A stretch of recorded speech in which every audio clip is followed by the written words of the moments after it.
Is 2025 a good year for you to purchase a property in Portugal? I sit down with a top mortgage broker for foreigners and we discuss things like interest rates, if you have to be here to go through the whole process, what numbers look like, and so many things that you'll need to know to get a mortgage in Portugal.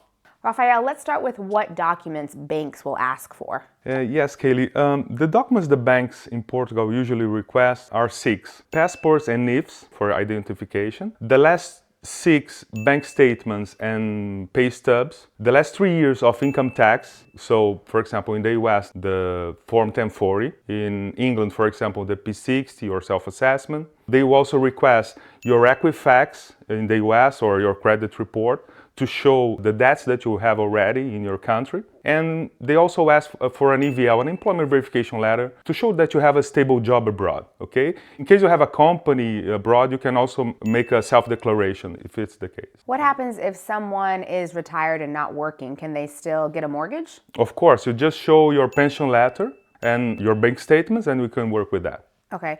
And do you have to be a resident of Portugal, have a visa to actually get a mortgage here? This is a very, very important question. So you don't need to have a Portuguese passport or even a European passport to access credit here, or declare taxes in Portugal, or have a visa, or anything like that. You just have to prove, based on the documents we mentioned, that you have ability to pay the loan, okay?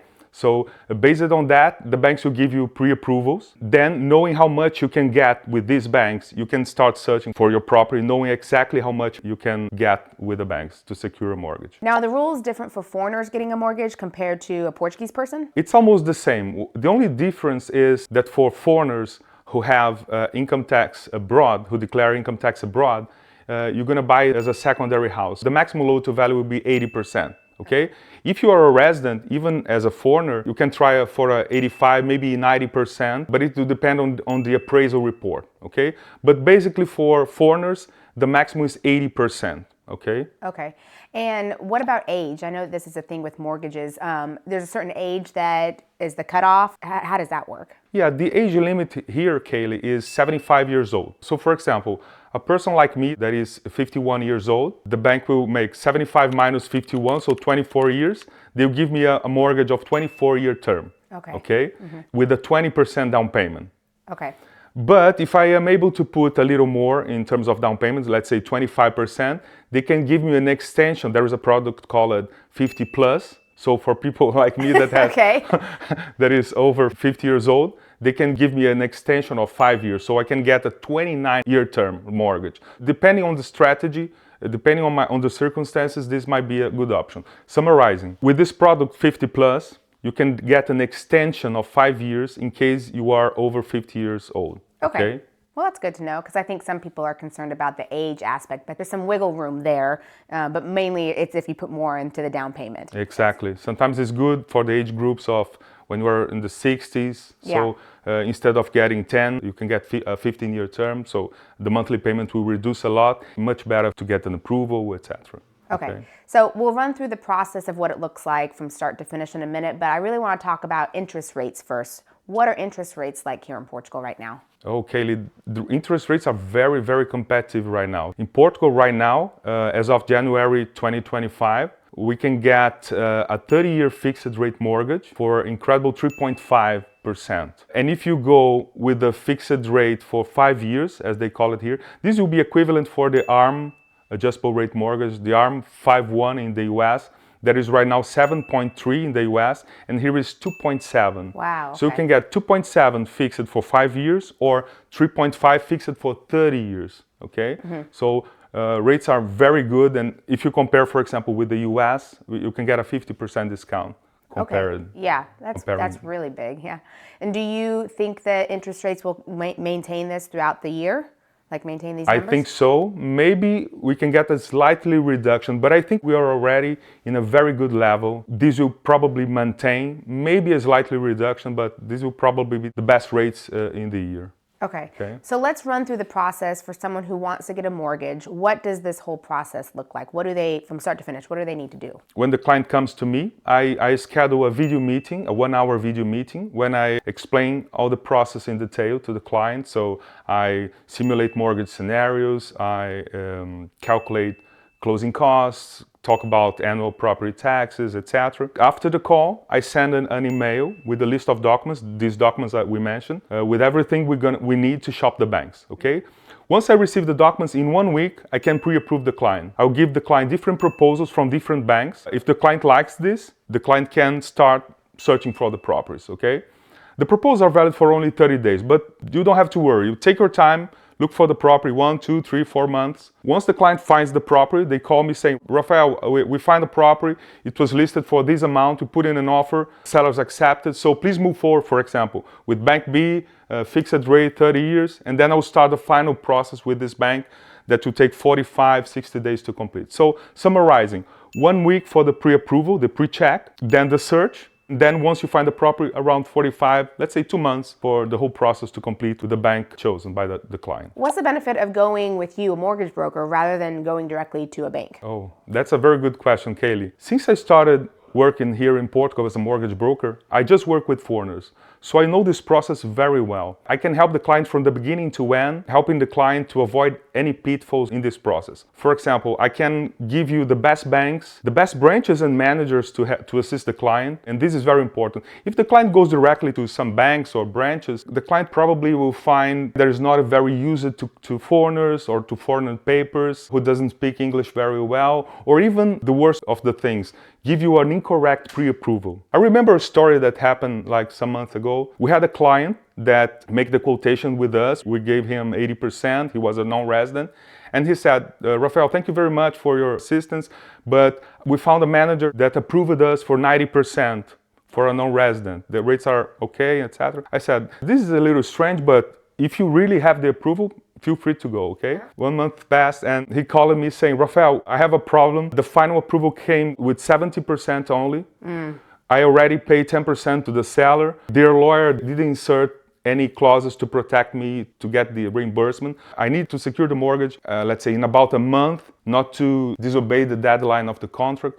So we have to rush to secure the mortgage in time. We could made it, but this is the kind of stress and things that I don't want the client to pass. Right. With us, usually what you see is what you get. So I can give you the pre-approvals that will be exactly what you're gonna have in the final approval. Okay. Good to know. More security around it, because you know how to navigate. Good. And then what are your fees and what does the client pay you? This service is free of charge because I am a whole market mortgage broker. More than that, I'm a mortgage broker affiliated to the banks. I will give the client different proposals from these banks. The best bank for the client will be the best bank for me. And afterwards, if everything goes well, after the conclusion of the process, afterwards I will receive a success fee commission from the banks, okay? Okay, so it's a win-win. The client doesn't have to pay you, but you go out and you find the best mortgage for them, and then at the end of the day, it's the bank who pays you. Exactly. That's why I think there is no reason to go alone, even without knowing the process here in Portugal, that sometimes seems similar to the US process, but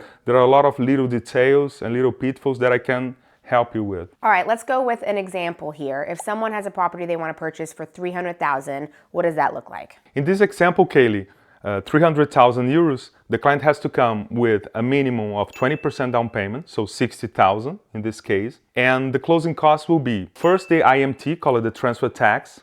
This will be around 12,000 euros. Okay, so by far the most expensive tax here. You have to pay the stamp duty for the loan and the property. This will be more 3,900, let's say 4,000, so 16,000 already. And you have also to pay the notary fees. On the closing, you have to pay the solicitor, the registration of your name in the books, etc. This will be more 1,000, 1,500, depending on the notary. Adding up everything, 17,000, 17,500, okay? Yeah. So and that's on top of the 60,000. Exactly, Yeah. okay? So 60,000 for down payment, closing cost 17,000, 17,500, around that, okay? This will be like 5.7% of the closing cost. When the price goes higher, the percentage goes also higher, okay? So for properties for 1 million, this percentage goes much higher. Yeah. Okay? Okay, so then what would someone's monthly mortgage be? What would they pay for a monthly mortgage then after all this is closed? In this example of 300, so for example, for this 300,000, the bank will finance 240. Supposing a couple aged 45 and 42, so they can get a 30-year mortgage. If they go with the 3.5 fixed for 30 years, they will pay 1,100 per month. Yeah. okay, for that. If they choose the fixed rate for 5 years, they will start paying the first 5 years for 1,000 euros, okay? And then after 5 years, they can try to refix it at a better rate. So it depends on the strategy. If you prefer a precise cash flow for the future, you go with the 30-year. If you want to try to get a better rate in the future, you can start with the fixed rate for 5 years. They call it here the mixed rate. Okay. Can someone do this fully remote, or do you have to be in Portugal for parts of this process? Oh, for sure, Kalie. Lots of clients do this remotely. You just have to have someone to represent you here, usually a lawyer, to help you with via power of attorney, of course, helping you with the promissory contract, inserting the clauses to protect you, opening the bank accounts, certifying all the documents, paying all these taxes that we mentioned, the IMT, the stamp duty, etc., the notary fees. The lawyer can also sign the deed for you, so on the closing day, the lawyer will sign the closing for you. So yeah, the process can be made totally remotely, okay? You just have to come to search and see and choose the property, and afterwards the agent, the lawyer, and me, we make the operational process, let's say, without the presence of the client. Let's say you just have to come and get the keys and the documents of the property in the end. Great. So what's some advice you would give someone who's interested in purchasing in Portugal? I think, Kalie, that 2025 will be a great year for all foreigners, but especially for US clients, okay? Because of two reasons.